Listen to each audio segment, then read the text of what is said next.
Қаладағы қолқаны қапқан жағымсыз иістің мәселесі тағы да көтерілді.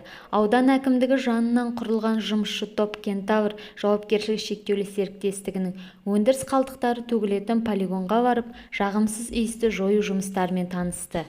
Бүгінгі таңда полигондағы карталарда құрғату жұмыстары жүруде. Мәселен, номері 5 карта толығымен кепкен, ал номері 6 картадағы таза су Арман М шаруа қожалығы еккен егінге ағызылады. Ал қалған карталардағы қалдық суға иіс жоятын хлорелла жіберілген.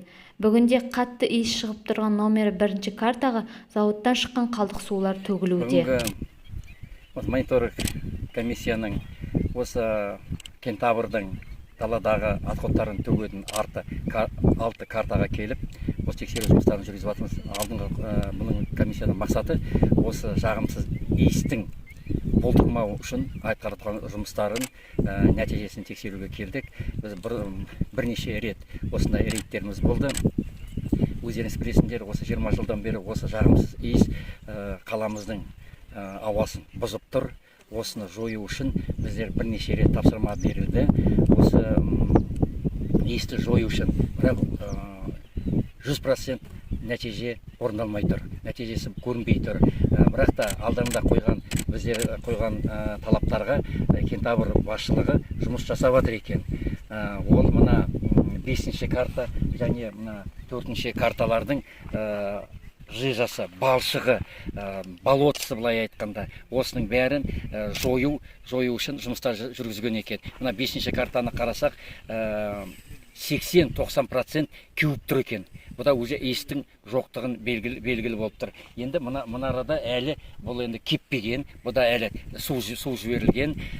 Иістің шығып тұрғаны ең бірінші картаға құйылып атқан, заводтан шығып атқан су екен. Енді мына кейбір карталарға, 5 картаға деген 6 картаға құстар келіп қонып жатыр екен, бұл уже таза су болып жатыр. Бірақ біздің бұнымен жұмыс аяқталмайды. Біздер деген қоғамдық кеңес бар, ауданның әкімшілігі бар, мәслихат депутаттары бар. Осы рейдті жалғастыра береміз. Осы иісті жою үшін.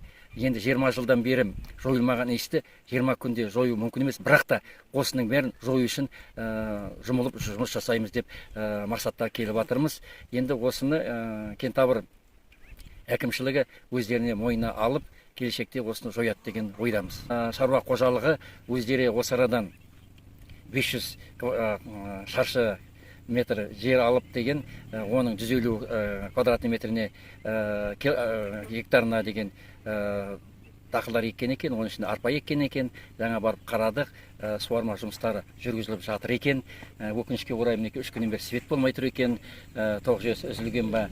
Енді олар тағы да енді өнім алады деген ойдамыз.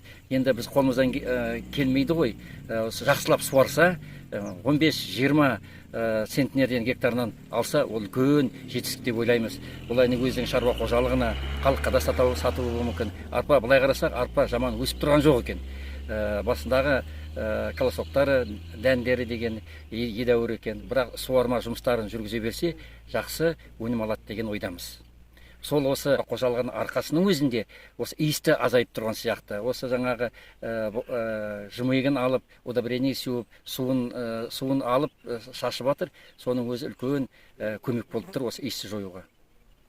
Кентавру рекомендую по периметру высадить деревья внутри. Вот. Чтобы она чтобы разбивала, чтобы вот это вот облако, она не уходила, она цеплялась. Кентавр жауапкершілігі шектеулі серіктестігінің басшысының жалпы сұрақтар бойынша орынбасары Қуанышбек Жалғасбаев жағымсыз иісті жою үшін жүйелі жұмысын жүргізіліп жатқан. Алайда ауа райының қолайсыздығы карталардың толық кеуіп кетуіне кедергі келтіріп тұрған жеткізді.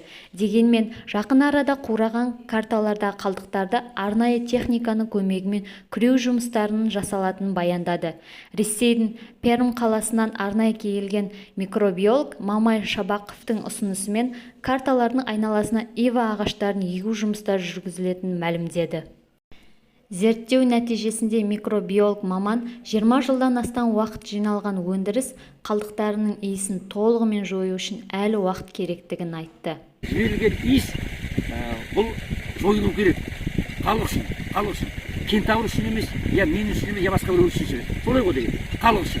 Мұғалжар үшін Айгерім Дарханқызы, Зайырбек Зайытұлы.